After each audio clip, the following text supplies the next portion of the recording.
I'm done with the left rear. So remember, if you're having difficulty threading in any nut, bolt, screw, what have you, don't force it. I was having the most difficult time getting the brake line in the left rear caliper, and I thought I was gonna have to chase some threads, but luckily I calmed down, and the nut was sticking on the line. So once I got my hand in the proper position, I gently started the threads and it went on.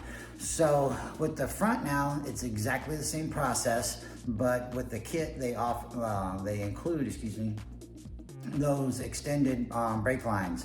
So not only taking it off at the back of the caliper, but I have to take it off under the strut. And with that, I use a handy dandy old school Park Tool bicycle cone wrench. It's very thin and it sits right on the back of this nut right here. I hope you can see that. Sorry if you cannot.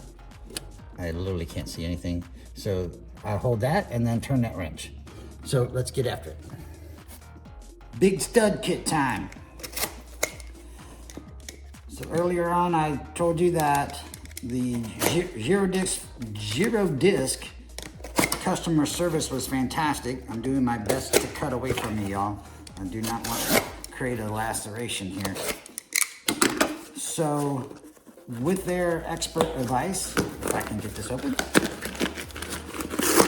they suggested that I do the fronts now and wait, packaging, and wait on the rears. So this is what it looks like. Handy dandy little package. This is the kit that we're using. You can see that. Slice weight. Let's see what we get. So we should have 4 studs. We do. And we have this, oh, they gave us a little tap to, let me show you what that looks like, sorry. A little chaser. So it's a chaser, if I can get back here. So you see the little gap in the threads there? That's what allows you to chase the threads down to make sure you have clean threads. Now with that, I was going to tell y'all to make sure that you clean your threads. And I'm gonna try to get a picture of what it really looks like. Oh, here we go. Let me get some light on it. Sorry. So, oh man, you really need to see how awful these threads are. And I just cleaned them out. So there is the hole. I'm trying to get some light in here. Gosh darn it. So I cannot express enough how much debris, I see where the lens is now. So how much debris really does get in there. Ooh, I think that's a little better representation. So you can see all the debris. So that little chaser is what they include to chase your threads down, right here. So with that, I'm going to brush my threads, those holes out. I'm gonna clean my holes, excuse me.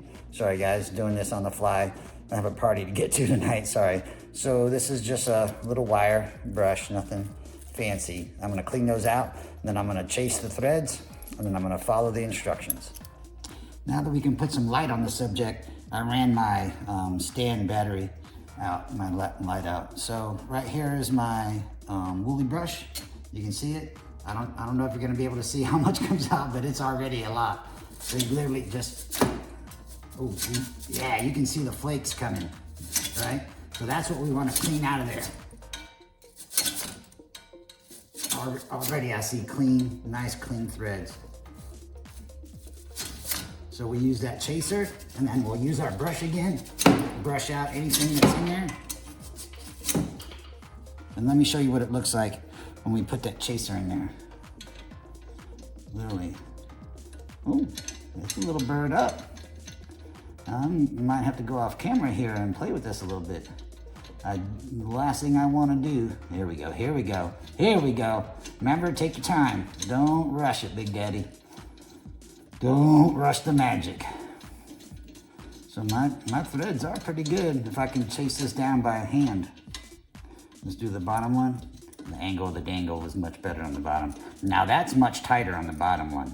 Now I did have to chase this before because my stupid self was in a hurry and cross-threaded it a little bit and had to pray, do a lot of praying, and very carefully chase these down with a tap. So with that, it comes with some assembly fluid here and torque specs. I'm gonna open all this up and get to install.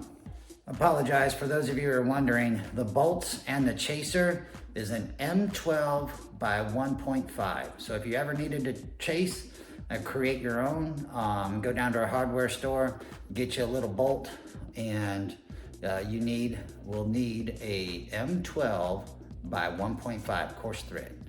So that's that guy right there. So you're not gonna believe the instructions. I have a hard time believing just this slight amount of torque is gonna hold it. So no kidding, we're going to put the lubrication, i.e. thread locker. Ooh, that's kind of thick. Hold on a second. So she said.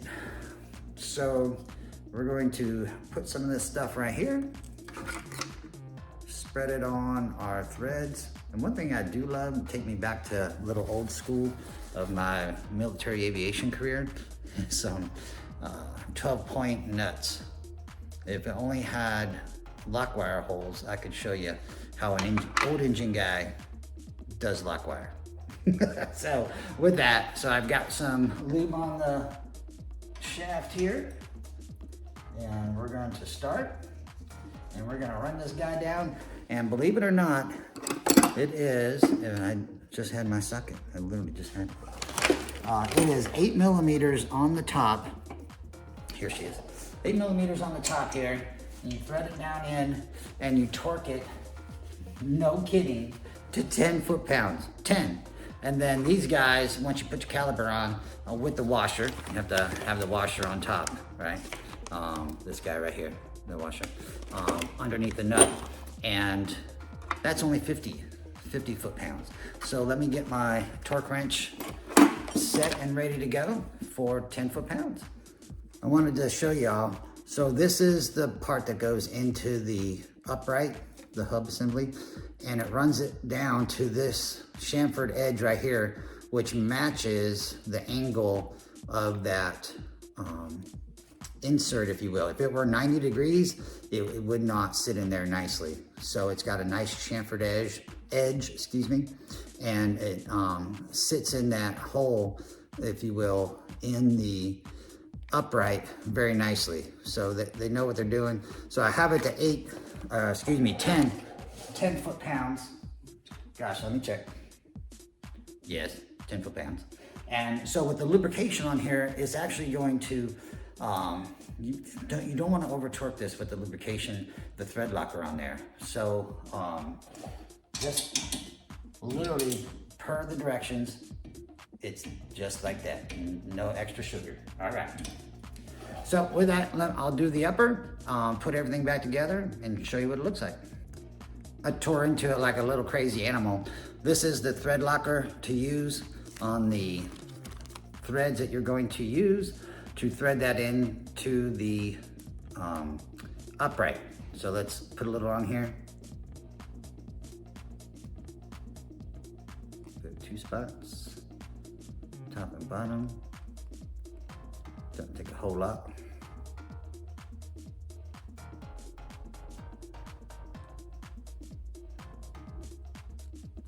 Okay, put the cap back on right quick. Okay, give it a little spin. All right, we're engaged. And run that down. It's 8 foot-pounds, or excuse me, I don't know, I have 8, it's an 8 millimeter with 10 foot-pounds. So I have my torque wrench set at 10 foot-pounds with my 8 millimeter. And let's get her down.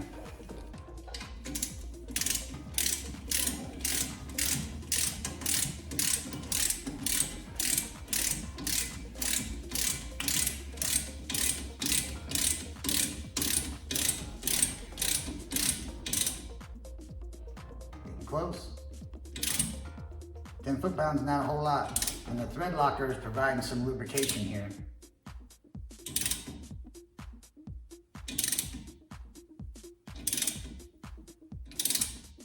There we go.